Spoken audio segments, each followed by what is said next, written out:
gore piri tinogona kungomuka muchitongonzwa kuti munhu uya akazofa.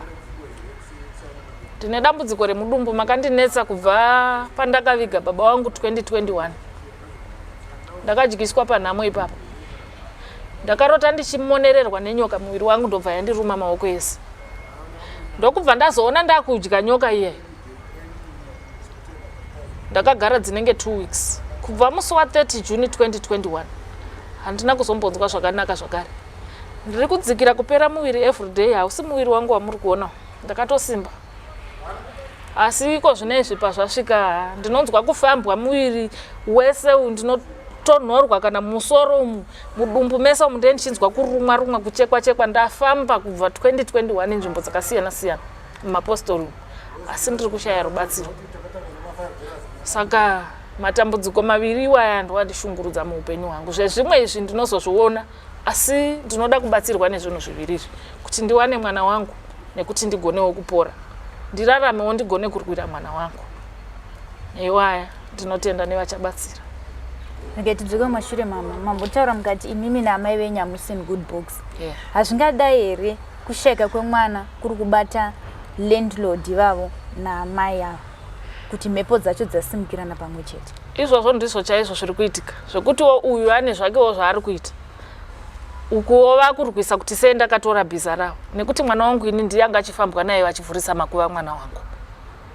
Saka zvese zvaitika kubva pandakamutora mwana uyu ndinotadza ndomboti ndikagara ndombofunga ndotadza kuzvinzwisisa. Saka inini hangu ndaingoda kungoti chero zvazvangoita kuti ndibetsereke. Zvekuti munhu afa kana apenga kana aita sei handisisina basa nazvo. Ina handina kumbovatadzira kuvapa mwana wangu kuti vachengete. Ndaifunga kuti mwana akachengeteka. Handina kutadza kuchengeta mwana wangu ndega. Ndaifunga namwe ndakakura ndichiona pamba pedu. Asi handina kuziva kuti ndo thank you avachandiita. Nekuti pamba pese handina kana wani munhu andinowirirana naye nekuda kwenyaya idzodzi dzeuro idzi. Chazvaizongoda chandaishuva nekuti dai Mwari vaizoita kuti zviite sokudaro kuti pangowana chinongoitika kuti pabude chokwadi chezvavanoita kuti nyika izive chokwadi. Nekuti munhu wese anotuka inini vachiti handigone kurespect, vachiti ndinopuma vanhu ndisina kuona zvinhu.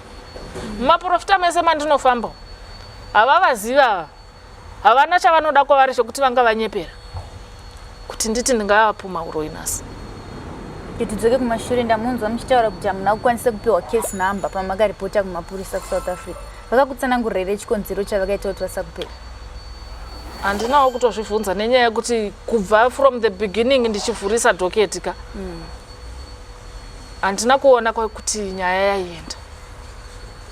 Nekuti kwandakapedzisira kuenda zvokuti maaudio acho ndinawo mufoni.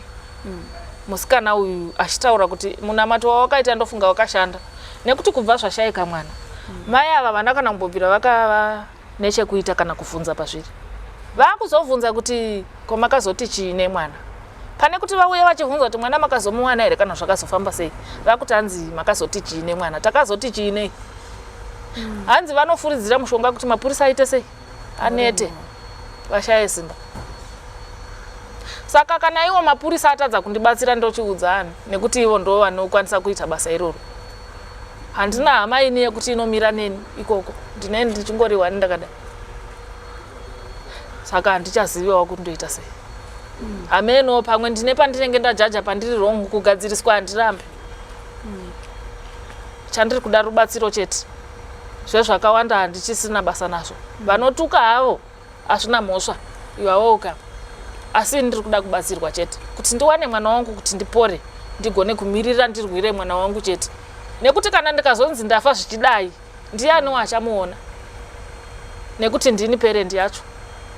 Mwana airarama unerera nguva yese ndisingasi. Tidzoke kumashure. Ukama hwenyu neukama hwekwakaberekwa mwana hwakamira sei? Zvingadai ndiko kuri kubva dzimwe mhepo. Hwakamira sei ukama hwekumba kwakaberekwa mwana kumurume wenyu neukama hwenyu mimi navo hwakamira sei? Inini handisati ndatombobvira ndakatsikako. Mwana wangu ndiwo kuMalawi. Nababa wacho tinongotaurawo just here and there. Chinozoita kuti tisanyanya kunge tichitaudzana zvinoenda kure ndezvekuti baba ava vanenge vakuda kuti hanzi ngatichitaurirana tidzokerana. Akasiya mwana ane gore ne5 months. Akanorora mukadzi akaita vana ini ndakaona kuti zviri useless. Zvagarawo mumadzinza mese magara mune zvamo.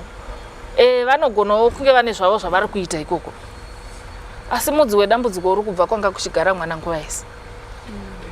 Kwose kwandinofamba ndine mamwe maprofita andisingatombozivi nekuti foto remwana rakafamba. Mukaenda pana wechijanduka pa Facebook akatoposta foto remwana achitaura kuti mai vari kutsvagawo mwana wavo. Asi still hapana chamboti chamuka kana kune information yekuti ndingati ndinogona kuchena moyo ndichizwa kuti mwana ari pakati. Hapana. Tanzwa muchitaura kuti makambofamba imi mukaenda kumapostori, mukaenda kumapurisa, makambosvika here kuenda pane vanoita zvechivanhu chevo kuti vamboona kuti nyaya iyi sinzi mapostori ari kutadza kuti vabuditse mwana mubako maakaiswa, makambofambawo here mukaenda kun'anga? Vechivanhu vazhinji vacho vanoda mari. Zvino iniwo ndinongovawo munhu handinawo chandinacho. Plus zvazviri kuita manje mhepo yacho yakaoma. Saturday ndakaenda kuOlive. Ndabva kuna amai vakapedzisira kundibatsira. Kune vamwe madzimai venguwo tsvuku vachangobva kuno kuZim. Ndakatoradzwa neshamwari yangu. Akati vari kubatsira vamwe vari kuti vanogona chimbouya umbozama. Semunhu ari kutsvaga rubatsiro handichasarudzi kuti nhingi kana zvazodai. Ndakasvika kumba kwaamai ava manheru kuti vandibatsire. Vakati manonoka plus ndaneta kwandiri kubva kwacho kure mozomukira mangwana makuseni ndisati ndaenda kuchechi. Ndobuda na8. Ndakabuda mumba kuma to 8 sezvo pari padhuze. Ndakasvika ndakawana amai ava vachiwacha hembe dzavo. Ndatovakwazisa takutoita nyaya. Handina kana kutomboita 2 minutes dzakawandisa. Vakapinda mumba mavo hameno chavaida kutora. Vakatotanga kurohwa nemurume ipapo. Saka mweya wacho uchabvepo kuti vandibatsire munhu arunduka. Hazvichabatsiri. Handina kugona kuwana rubatsiro. Kazhinji kacho pega pane mamwe maprofita andanga ndichisvika. Kana ndisina kutotaura dambudziko ravasi kugona kuzviona. Kunze kwokuti ndatotaura kuti ndo nyaya yandafambira. Vakavhara kuvharidzira zvese zvokuti hapafanhi kuwana chinoita kuti ndibatsirike. Zvino kune vechivanhu vacho vakawanda vanotoda mari. Ini ndakaenda kuSouth 2 months chete. Pa 2 months idzodzo ndakashanda 1 month ndongoti ne1 week. Zvino ndichitengawo chikafu apa mari dzacho dzemumakula umwe harisiwo basa riri permanent rekuti rinotobhadhara mari iri nani. Inenge iri shoma. Zvekutoti ndakatozokwirisa bhasi ndakatoona kuti kwanda ndiri kushanda ndaitoshanda ndichigara ipapo. Ndakaona kuti alright mari yandinayo ndochinotsvaga pekugara ndichatanga futi kutsvaga basa. Basa randichawana seranda ndichishanda iro ripamwe richandipe mukana wekuti ndikwanise kutsvaga mwana. Beta ndidzokere kumba. Ndonowana zvekuita ndiri kupi? Ndiri ikoko ndichiwana vanondibatsirawo chero mahara. Plus ndakatongouya kuno ndanzwa kuti munoita zvekubatsirawo vanhu izvozvi. Ndikati zvinonoramba ndasvika. Ndiko kuuya kwandaita pano nhasi. Ndakangouya ndichingorini handina kana mari yekuti ndibhadhare rent izvo zvanditoziva kuti muridzi wemba ndichamuudza kuti kana chero akanzi mwana nhasi awanikwa handina mari yebhasi. Asi ndakangoti chero ndasvika kumba ndichitsvaga rubatsiro seizvozvo. Geribotsoka mashure ndanzwa muchitaura kuti mimi mwana aitwa bhiza kumusha kwenyu kwamamainda. Imi makazozvibata sei, makazozviziva sei zvinhu? Mukufamba mumapostori imomo. Handichakwanisa hangu kuti ndivataure because vamwe pamwe vanenge vasingazvidi kuti uzotaura kuti ndinga akanditi. Mwana chero akarara mavato aanawo kana kutaura kwaanoita. Zvakaoma. Ndine shamwari dzangu ndidzo dzinogona kunzwisisa dambudziko iri nekuti pamwe pacho pandinofamba ndinenge ndinawo vachinzwa nyaya idzi. Saka handina mata. Ndinopera simba. Veukama kwemwana kwakaberekwa kunodzinza rababa vake makambovazivisa here kuti mwana tiri kumushaya uye mhinduro yavo yakanga yakamira sei kwamuri? Baba vacho ndakavafonera ndikavaudza kuti mwana handisi kumuona. Ndakavasendera message the very day randamushaya mwana kuti ndashaya mwana. Asi paWhatsApp havapo. Ndobva ndazovafonera musati 20 January 2021 kuti ndo zviri kuitika ndiri kuda mwana. Kana mune zvamuri kuzivawo zvamakaita sunungurai mwana. Ndobva atondipopotera akati wawandirwa ne-airtime yekutaura sina basa. Ndobva akata foni yake. Saka ina handina kuzoramba ndichitaura naye. Ndobva ndaudza munin'ina wake mudiki-diki ndofunga ndi 197 ari kuEast London. ndowandinostotaura naye.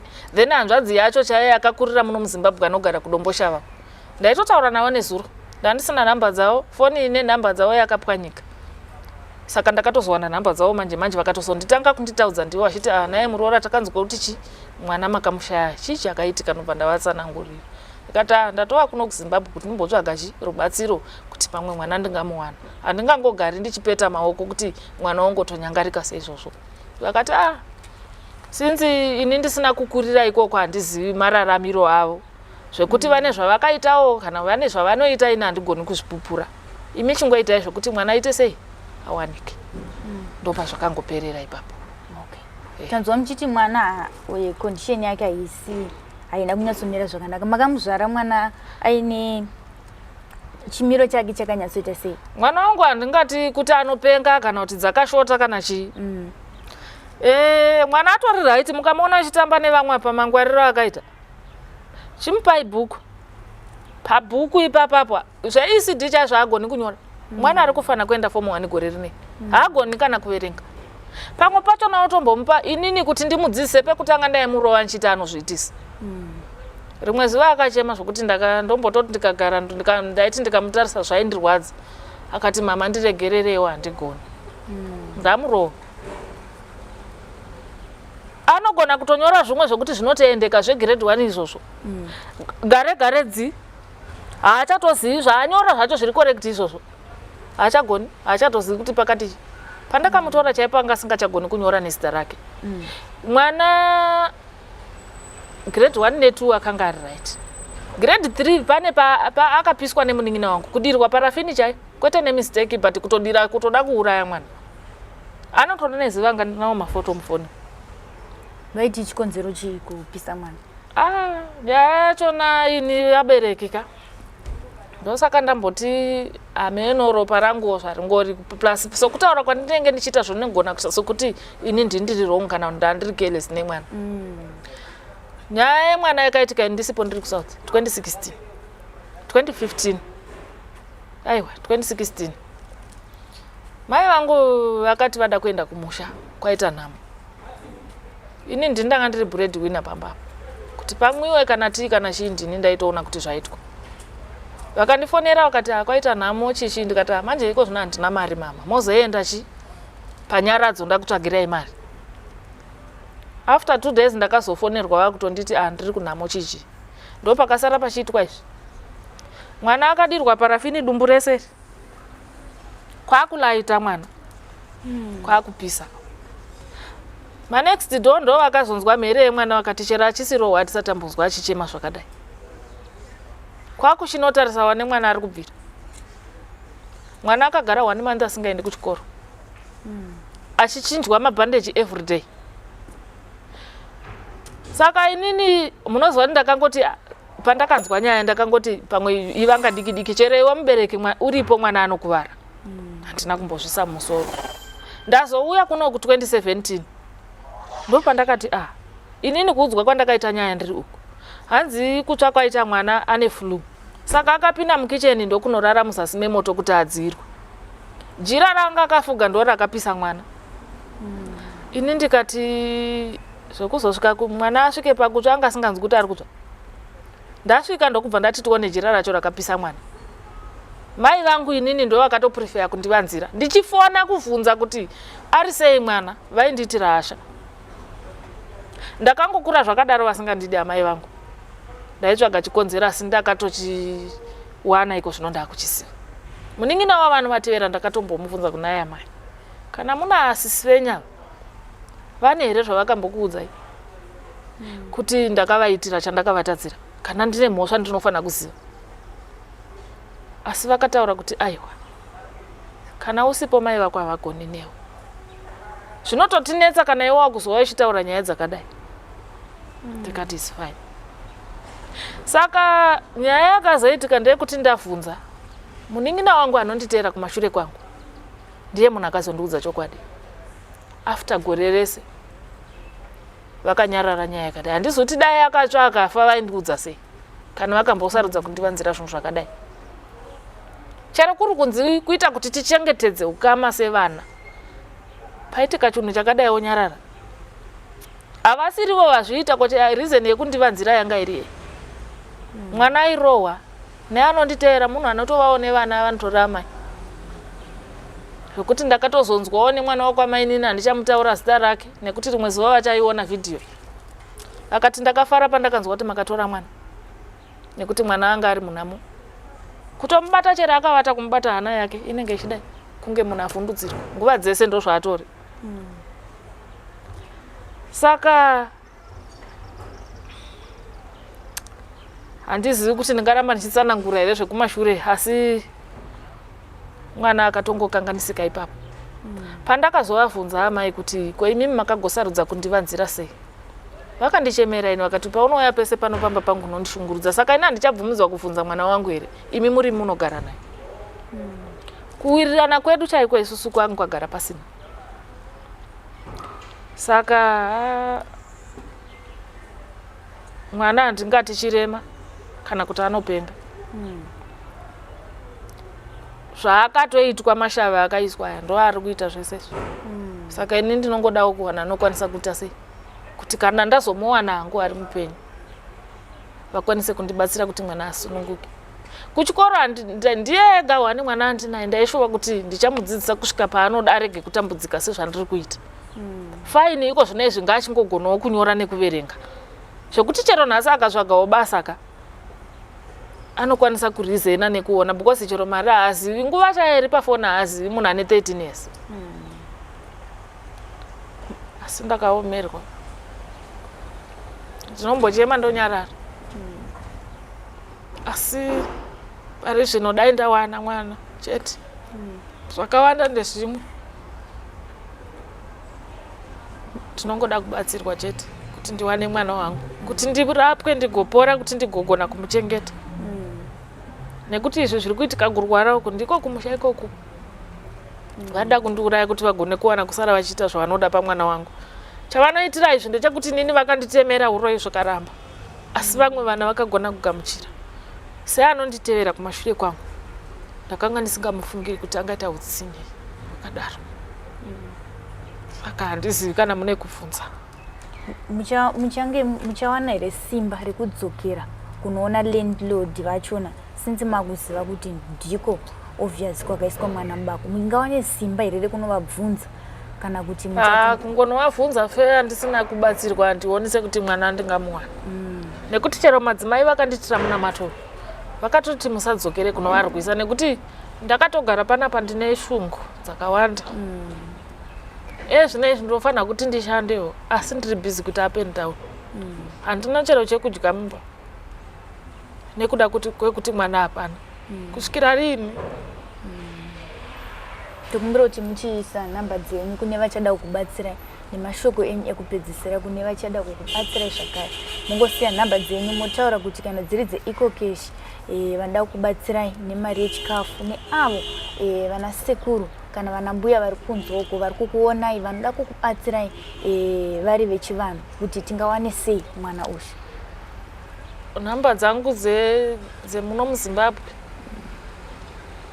dzebhadhi dzine ekokeshi 078-018-7853 net 1 i071-21-811-21 then dziri pawhatsapp pandinokwanisa kubatika ndedzekusouth i081-065-3760 ndo nhamba dzacho dzandinokwanisa kubatika zita rangu ndinoitwa Leticia Rutsvara amai vablessing.